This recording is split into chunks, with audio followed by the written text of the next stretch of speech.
एक स्टूडेंट अपने स्कूल को इंटर स्कूल डिबेट कंपटीशन में रिप्रेजेंट करने वाला था, लेकिन डिबेट कंपटीशन से एक रात पहले उसे तेज बुखार आ जाता है। किसी को भी उम्मीद नहीं होती कि वह स्टूडेंट आएगा, लेकिन इतने तेज बुखार के बाद भी वह अपने पापा के साथ स्कूटर पर कंबल ओढ़कर आता है। पूछने पर बच्चा कहता है कि यह स्कूल की रेपुटेशन का सवाल था, इसलिए मुझे तो आना ही था। यही बच्चा आगे चलकर IITian, सिविल सर्वेंट, एक्टिविस्ट और इंडिया की कैपिटल दिल्ली का चीफ मिनिस्टर बना।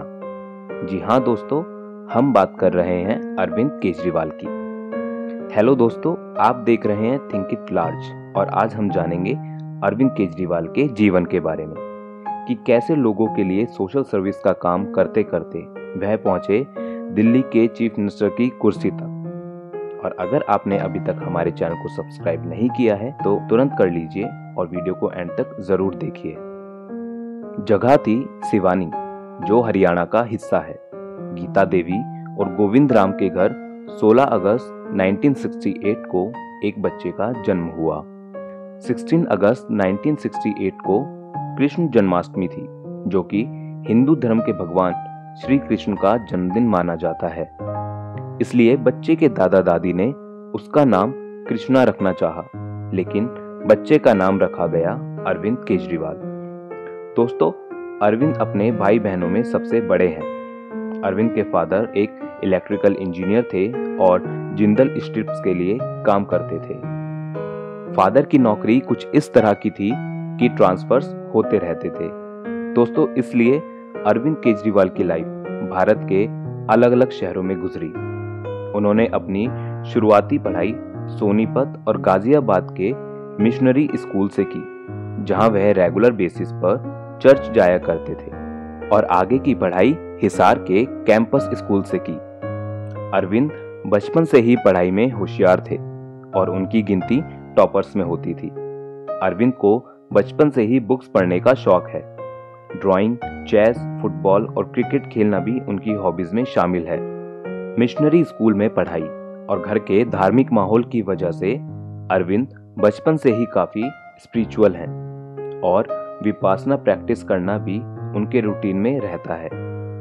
अरविंद अपने एक इंटरव्यू में बताते हैं कि कैसे कैंपस स्कूल में उनकी बायोलॉजी टीचर मिसेस चोपड़ा ने उन्हें प्ले और पब्लिक स्पीकिंग जैसी एक्टिविटीज में पार्टिसिपेट करने के लिए मोटिवेट किया। और दोस्तों, इसी का नतीजा था कि कॉलेज में वह हिंदी ड्रामा सोसाइटी के गवर्नर भी रहे। दोस्तों, अरविंद अपने फादर की ही तरह इंजीनियर बनना चाहते थे और इसी के लिए उन्होंने IIT के एंट्रेंस एग्जाम के लिए पूरे 1 साल मेहनत की। इस 1 साल में वह सिर्फ IIT की तैयारी में लगे रहे, सिर्फ पढ़ाई करते थे और कुछ नहीं। और दोस्तों, अपनी मेहनत से न केवल उन्होंने एग्जाम क्लियर किया, बल्कि पूरी इंडिया में 563 रैंक लाकर IIT खड़गपुर में एडमिशन भी लिया। मैकेनिकल इंजीनियरिंग में डिग्री लेने के बाद उन्हें टाटा स्टील में नौकरी मिली। जब अरविंद कॉलेज खत्म कर घर लौटे तो उनके पास अपनी जर्नी करने के लिए थोड़े से पैसे थे और सिर्फ एक जोड़ी कपड़े, जो कि उन्होंने उस वक्त पहन रखे थे। जब उनकी माँ ने पूछा बाकी सामान कहाँ है, तो अरविंद ने जवाब दिया कि वो सब तो मैंने दान कर दिया।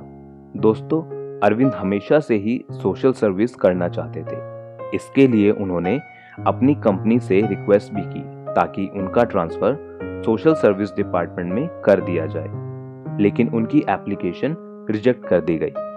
अरविंद ने निराश होकर छुट्टियां ले ली, क्योंकि इस बार वह इंडिया के सबसे टफ एग्जाम सिविल सर्विसेज की तैयारी करना चाहते थे। दोस्तों, अरविंद कुछ समय कलकत्ता में भी रहे, जहां वह मदर टेरेसा से मिले और कुछ दिन वहां as a volunteer social service का काम भी किया। इसके बाद अरविंद ने खूब तैयारी की और सिविल सर्विसेज का एग्जाम क्लियर किया। दोस्तों, फर्स्ट अटेम्प्ट में उन्हें इंडियन रेवेन्यू सर्विसेज के लिए सेलेक्ट किया गया, लेकिन अरविंद एक IAS बनना चाहते थे। अरविंद ने अगले साल फिर एग्जाम दिया, लेकिन फिर से उन्हें IRS के लिए ही सेलेक्ट किया गया। दोस्तों, IRS की ट्रेनिंग के दौरान अरविंद की मुलाकात सुनीता से हुई, जो उनकी बैचमेट थी और आगे चलकर उनकी वाइफ बनी। अरविंद सोसाइटी में सुधार लाना चाहते थे जो वह IRS की जॉब में नहीं कर पा रहे थे। इसलिए उन्होंने परिवर्तन नाम की NGO शुरू की और सोशल सर्विस का काम शुरू कर दिया। दोस्तों, अरविंद ने NGO को ज्यादा वक्त देने के लिए IRS जैसे रेप्यूटेड जॉब से रिजाइन कर दिया, क्योंकि वह डिपार्टमेंट के अंदर करप्शन से नाराज थे। NGO में काम करते हुए उनके पास पैसे नहीं बचे और वह कई साल एक छोटे से कमरे में रहे, ताकि गरीब लोगों के साथ रहते हुए वह उनकी प्रॉब्लम्स ज़्यादा अच्छे से समझ सकें और सॉल्व कर सकें। इन सब से अरविंद का परिवार नाराज रहता था, लेकिन हमेशा उन्हें हिम्मत भी देता था। दोस्तों, 2005 में वह आम लोगों के लिए करप्शन से लड़ने के लिए राइट टू इंफॉर्मेशन एक्ट लाने में सफल रहे। इसके लिए उन्हें रमन मैग्सेसे अवार्ड से सम्मानित किया गया, जिसे एशिया का नोबेल प्राइज भी कहा जाता है।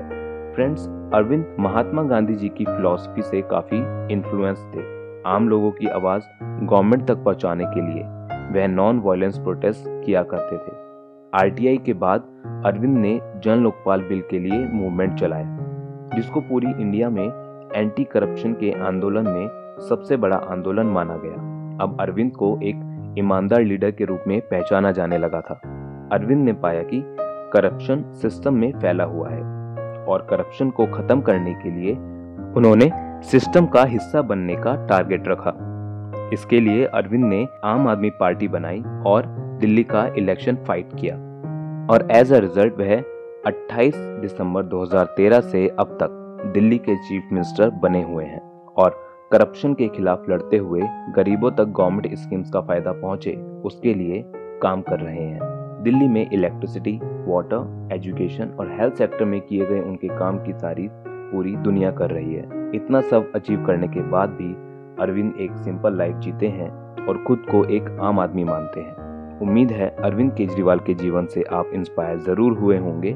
कैसी लगी आपको उनकी कहानी, हमें कमेंट बॉक्स में जरूर लिखें और हमारे चैनल थिंक इट लार्ज को सब्सक्राइब करना ना भूलें।